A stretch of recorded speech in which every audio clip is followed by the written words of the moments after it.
El tema que a mí me toca exponer es que es el Business Intelligence. A esto estamos refiriéndonos a un conjunto de métodos y técnicas a través de las cuales se pueden transformar y convertirlos en información que las personas pueden entender para las empresas o para un emprendimiento pequeño. Lo que queremos decir con esto es que el Business Intelligence recopila datos en un sistema y opinión valiosas para poder tomar ciertas decisiones a futuro y a ver si se puede, si con esas decisiones mejoramos algo de la empresa. Es, Business Intelligence se presenta como un factor muy importante dentro del negocio. Es una de las mejores herramientas estadísticas que podremos estar usando. Como dije anteriormente, nos puede servir para recopilar datos y ver en qué podemos mejorar y en qué aspectos estamos fallando dentro de la empresa. Bueno, y con esto tenemos un cierto proceso y hacemos un uso para que ganemos una mayor competitividad contra nuestros competidores y nos destaquemos para los clientes. Eh, por lo tanto, pues, tendremos una mejor planificación y gracias a todo esto no solo mejoraremos el rendimiento de nuestra empresa, sino que también hacemos frente a los posibles problemas que van surgiendo y de forma inmediata. Bueno, y algunas de las alternativas que podemos utilizar en la inteligencia de negocios de la empresa para tomar nuestras decisiones son identificar maneras de aumentar los beneficios, analizar el comportamiento de los clientes, comparar los datos con la información de competencia, hacer un seguimiento de rendimiento, optimizar las operaciones, predecir el éxito, identificar tendencias de mercado y detectar inconvenientes o problemas. Lo principal que una de las aplicaciones que se puede usar para el Business Intelligence es el Power BI, que pueden entender de mejor forma que es el Business Intelligence. ¿Qué es Business Intelligence? Para responder esta pregunta, imaginemos que este personaje eres tú. Eres dueño de una exitosa tienda de ropa que ha estado funcionando por un año y efectuado cerca de 1 millón de transacciones de venta. Toda esta información se almacena en línea en una base de datos central. Todo va de maravilla y aparece la idea de crecer y expandir tu negocio para aumentar tus beneficios. Entonces surgen preguntas como ¿qué productos debo promocionar? ¿Cuáles son los productos que debo descontinuar? Y muchas otras preguntas cuyas respuestas puedes encontrar en el Business Intelligence. En este caso, el Business Intelligence extraerá la información de tus transacciones de venta desde la base de datos central, procesará dichos datos con tus diferentes reglas de negocio y te entregará una información depurada para que puedas analizarla y tomar la decisión sobre qué cosas debes mejorar para lograr los beneficios que buscas. El Business Intelligence es entonces el procesamiento de información clave de tu negocio que te orientará en la dirección correcta, utilizando de diferentes tecnologías de la información tanto para los procesos como para la visualización, con el objetivo de apoyarte en la toma de decisiones que busquen maximizar tus beneficios. ¿Qué es el Big Data? El Big Data es un término que describe el gran volumen de datos, tanto estructurados como no estructurados, que inundan los negocios cada día. Pero no es la cantidad de datos lo que es importante. Lo que importa con el Big Data es lo que las organizaciones hacen con los datos. Big Data se puede analizar para obtener ideas que conduzcan a mejores decisiones y movimientos de negocios estratégicos. ¿Por qué el Big Data es tan importante?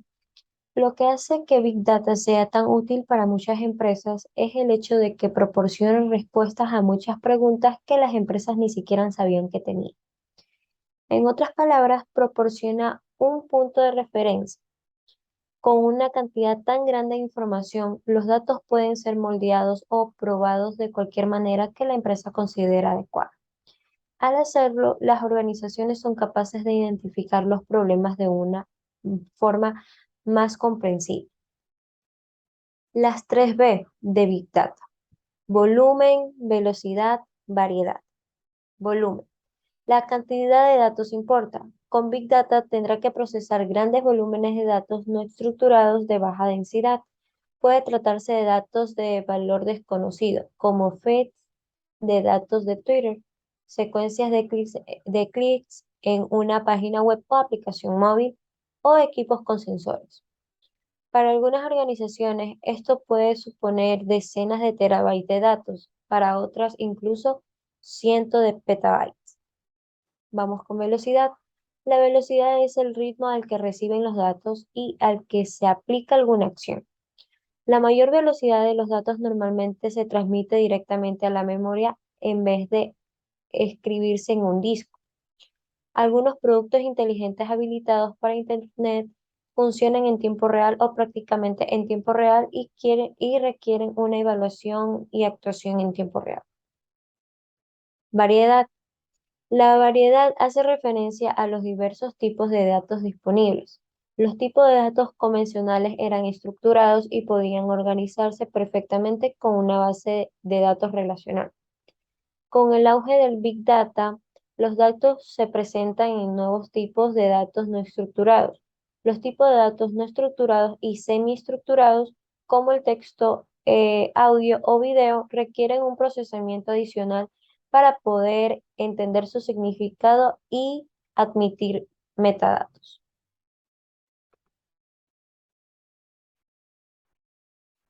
Buenos días, Miss. Yo les voy a explicar sobre lo que es la computación verde.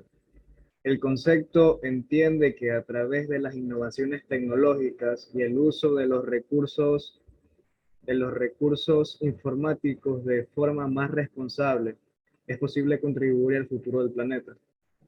En un contexto más macro, más global, las prácticas de tecnología verde en las organizaciones apuntan a desarrollar productos que sean responsables con el medio ambiente en todo su ciclo, desde la reducción de uso de recursos naturales en la fabricación hasta la manera correcta de la eliminación de los residuos.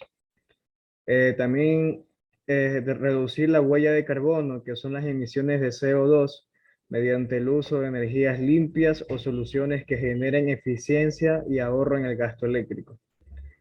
También llevar a cabo la gestión de los residuos sólidos, como el papel usado, la eliminación correcta de los residuos electrónicos, la recogida de materiales reciclables, la reutilización de los residuos de producción, entre otros.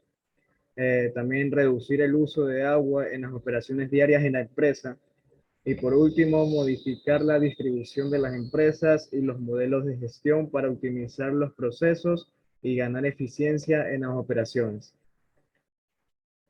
Eh, También le voy a explicar sobre el tema de computación autonómica.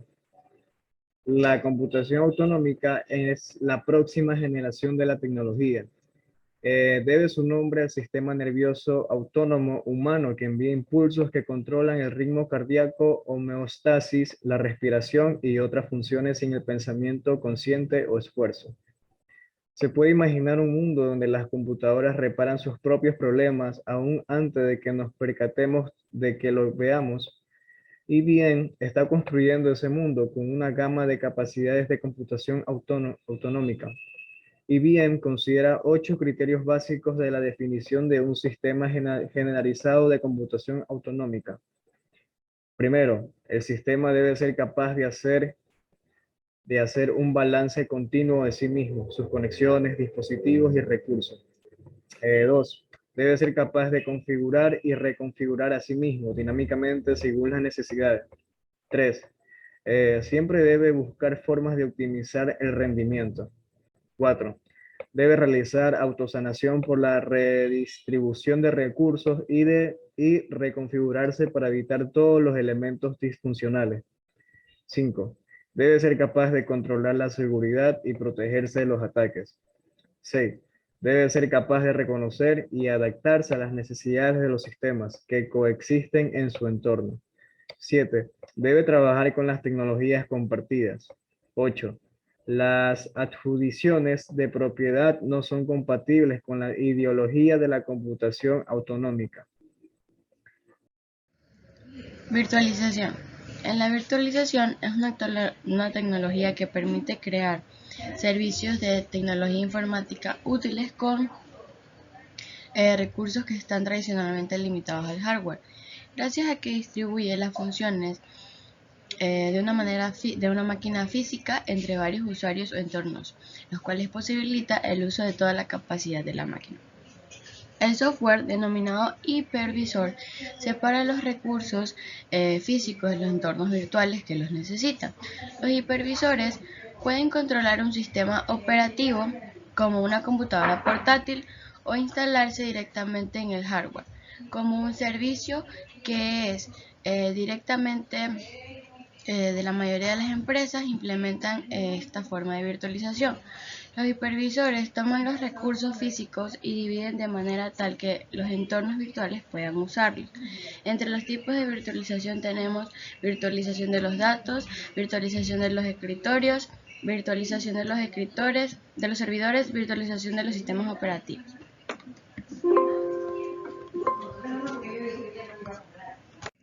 En este ejemplo podemos notar que en términos prácticos, imaginémonos que tenemos tres servidores físicos, uno que se llama Mail, otro que se llama Web y otro que se llama Legacy Apps.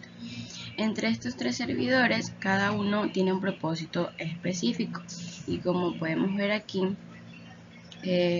uno es para correo, otro es un servidor web y el tercero ejecuta aplicaciones heredadas internas.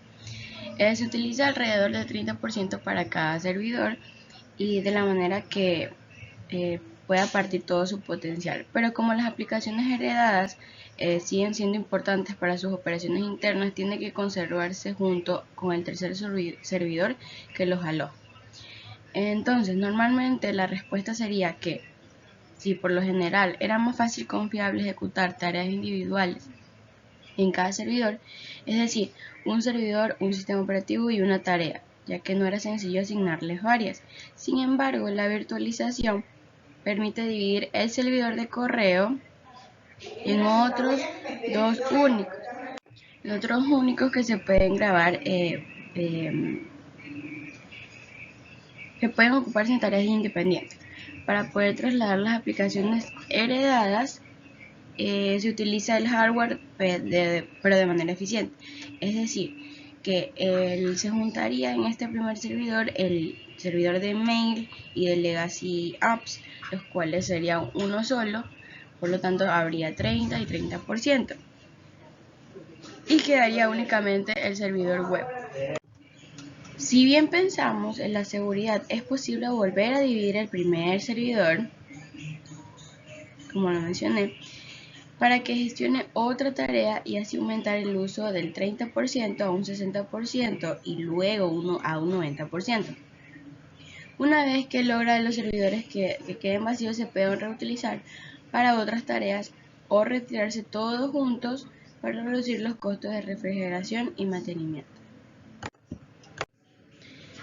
En la normalización de datos, de una base de datos, dice que para mejorar el desempeño de una base de datos, así como evitar redundancia en la información que contiene y en consecuencia generar condiciones para un mejor diseño, el analista de los sistemas debe conocer las formas de normalización y condiciones en las que desnormalización es recomendable.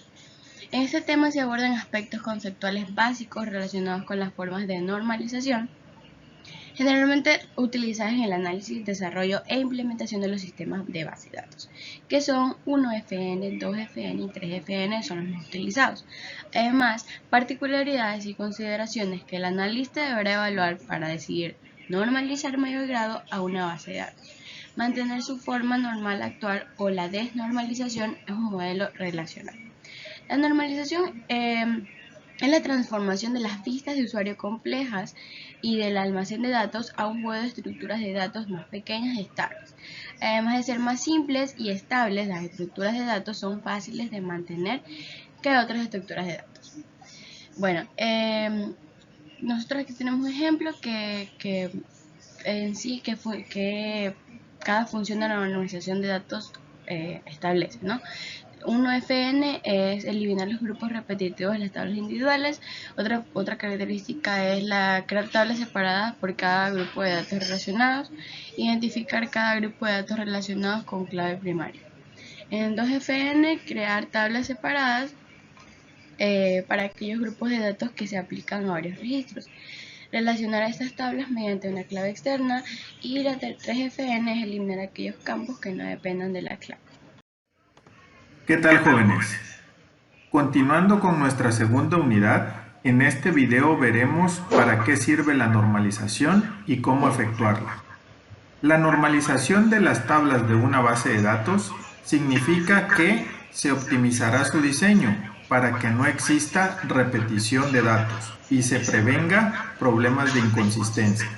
Hay 6 formas normales para normalizar las tablas de una base de datos. Sin embargo, existe una sexta forma normal y una forma normal de dominio clave, además del proceso de desnormalización. Nosotros aplicaremos las primeras 3 formas normales creadas por Edgar Frank Cote. La primera forma normal se cumple verificando que las columnas y los valores almacenados en ellas ya no se puedan dividir. Además, no deben de existir valores repetidos en las columnas. Veamos el siguiente ejemplo.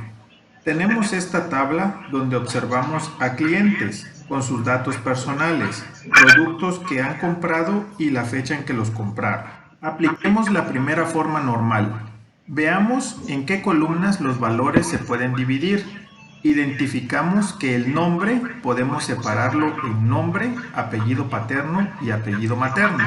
También la dirección podemos dividirla en calle, número y barrio.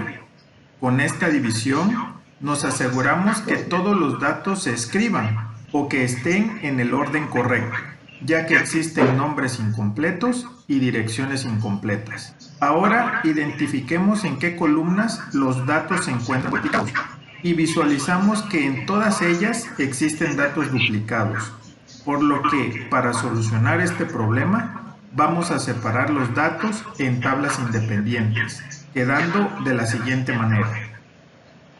Observamos que se han creado 2 tablas nuevas, además de la de clientes. En el caso de los productos, ya no existen datos duplicados y le colocamos una ID para identificar a cada uno de ellos.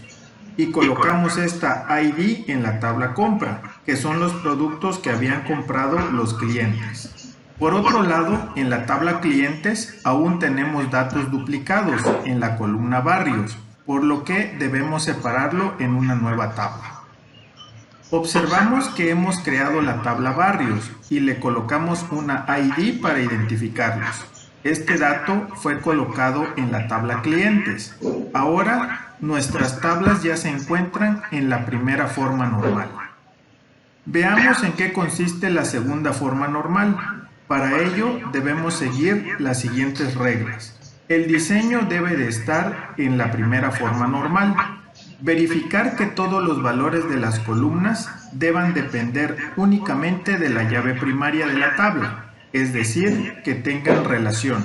Verificar que las tablas tengan una única llave primaria, que identifique la tabla y que sus atributos dependan de ella. A esto se le llama dependencia funcional. Analicemos el ejemplo. Observamos que todas las tablas ya se encuentran en la primera forma normal, debido a que no se repiten los valores y las columnas ya no se pueden subdividir. En la tabla clientes, todos los valores de las columnas dependen únicamente de su llave primaria, ya que los valores son de un solo cliente. Sucede lo mismo en la tabla productos y en la tabla barrios. Además, todas ellas tienen una sola llave primaria. En el caso de la tabla compra, tiene 2 llaves primarias, por lo que debemos dejar una sola. Si analizamos los valores, las llaves primarias tienen relación entre sí, porque identifican a los clientes que han realizado la compra de algunos productos. Sin embargo, si dejamos como llave primaria la ID del cliente, los valores de las otras 2 columnas no tendrían relación con ella. Y lo mismo sucedería si dejamos como llave primaria la ID del producto. Lo que haremos es crear una columna denominada ID compra, y el ID cliente e ID producto dejarán de ser llaves primarias, quedando de la siguiente manera. Observamos que la ID de compra no la subrayamos para identificarla como llave primaria, toda vez que sus valores se repiten, pero identifica a las compras realizadas por los clientes y qué productos han comprado, Además, nos servirá para darle un orden al momento de guardar la información. Así, tenemos todas nuestras tablas ya con la segunda forma normal. Ahora veamos en qué consiste la tercera forma normal. Para ello, seguiremos las siguientes reglas. El diseño debe de estar en la segunda forma normal. Verificar que los valores de las columnas de la tabla no dependan de otras columnas, que no sea la llave primaria. Esto significa que la tabla no tiene dependencia transitiva. Analicemos primeramente la tabla clientes. El nombre no depende de otra columna, únicamente de la llave primaria. Lo mismo sucede con alguna columna de la dirección. Aunque sea de un cliente, está identificado por su llave primaria. En la fecha de nacimiento, aunque pertenece a un nombre, está identificado por la llave primaria que le pertenece a un cliente. Lo mismo sucedería con la ID del barrio. Le pertenece al cliente, pero está identificado por el valor de la llave primaria. Por lo tanto, esta tabla ya se encuentra en su tercera forma normal. Y así podríamos analizar cada una de las tablas y verificamos que se encuentran en su tercera forma normal, debido a que ninguna columna depende de otra que no sea su llave primaria. Con esto ya pueden diseñar una base de datos funcional en donde no exista duplicidad de datos y será más rápida la búsqueda de la información debido a que colocamos llaves foráneas en las tablas clientes y compras, realizando la búsqueda de un dato de tipo entero y no una cadena de caracteres. Por último, Bueno, así se pudo ver un claro ejemplo de la normalización de datos, y eso sería todo por nuestro grupo, así que muchas gracias, Miss.